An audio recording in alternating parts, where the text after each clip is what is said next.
China's continued economic retaliation over Seoul's defense upgrade forced another cruise ship company to cancel its voyages to South Korea.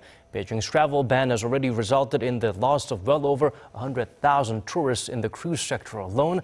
And according to our Lee Unshin, darker days are ahead for that industry.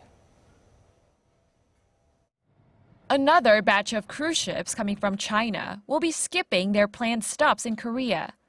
MSC Cruises, based in Europe, had scheduled 18 voyages bound for Busan this year on its Lirica vessels, which would have brought over 35,000 Chinese tourists. But the Busan Port Authority says as of Monday, they've all been called off. For the year 2017, Busan Port was originally expecting nearly 570,000 global cruise passengers. But since Beijing banned the sale of tour packages to Korea last month, 55 cruise ships have canceled, meaning a loss of some 130,000 Chinese visitors.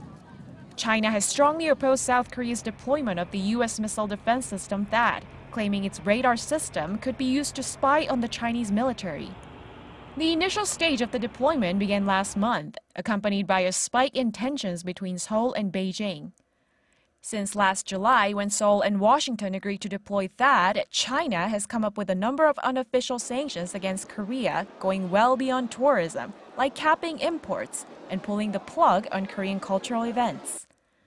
Tourism industry insiders believe that Korea will see even more voyages from China canceled, which will have a devastating effect on some tourism-related businesses throughout this year. Lee Unshin, Arirang News.